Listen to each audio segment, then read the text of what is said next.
বাংলাদেশ ও ওপার বাংলা দুই স্থানে নিজের রূপ ও অসাধারণ অভিনয় দক্ষতা দিয়ে সমান জনপ্রিয়তা ধরে রেখেছেন জাতীয় চলচ্চিত্র পুরস্কারজয়ী অভিনেত্রী জয়া আহসান। তবে তার এই অনবদ্য সৌন্দর্য ও মনকাড়া রূপের আড়ালে একটি গোপন অভ্যাস রয়েছে, যা সাধারণ অনুরাগী কিংবা দর্শকেরা সচরাচর জানতে পারেন না। সম্প্রতি ভারতীয় একটি বিশিষ্ট গণমাধ্যমে দেওয়া বিশেষ সাক্ষাৎকারে তিনি নিজে থেকেই অত্যন্ত খোলামেলাভাবে তার এই ব্যক্তিগত অভ্যাসের কথা প্রকাশ করেছেন। সাক্ষাৎকারে যখন তাকে পরিবার থেকে বারণ করা সত্ত্বেও ক্ষতিকর কোনো অভ্যাস রয়ে গেছে কিনা প্রশ্ন করা হয়, তখন তিনি হেসে বিষয়টি স্বীকার করেন। খানিকটা সময় নিয়ে জয়া আহসান জানান যে তার নিয়মিত পান খাওয়ার একটি পুরনো অভ্যাস রয়েছে, যা তিনি এখনও পুরোপুরি ছাড়তে পারেননি। শুধু সাধারণ পান নয়, বরং তিনি জর্দা দিয়ে পান খেতে বেশ পছন্দ করেন এবং তা বেশ নিয়ম করেই খেয়ে থাকেন। তিনি জানান, এটি কেবল মাঝে মধ্যে খাওয়ার বিষয় নয়, বরং মানসিক চাপের মধ্যে থাকলে তার পান খাওয়ার মাত্রাটা অনেকটা বেড়ে যায়।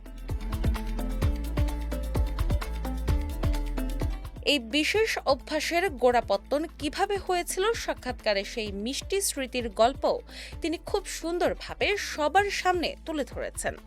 ছোটবেলায় তার পরম প্রিয় নানু পান খাওয়ার সময় স্নেহের পানের একটি ছোট অংশ তার মুখে তুলে দিতেন।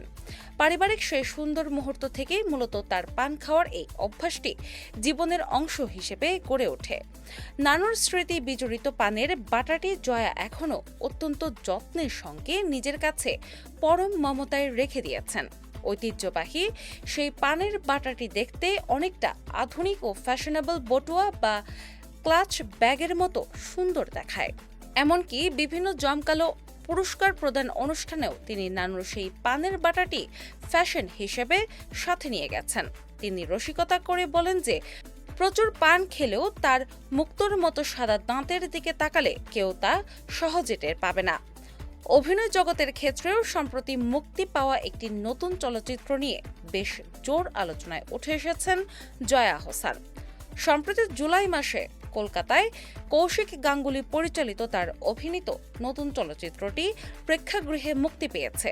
কয়েক বছর আগে সফল অর্ধাঙ্গিনী চলচ্চিত্রের পর নতুন সংকট ও অনাবিষ্কৃত সত্য নিয়ে ফিরে আসা এই গল্পে তাকে আবারও মুখ্য ভূমিকায় দেখা গেছে। ডেস্ক রিপোর্ট, বাংলা বাজার পত্রিকা।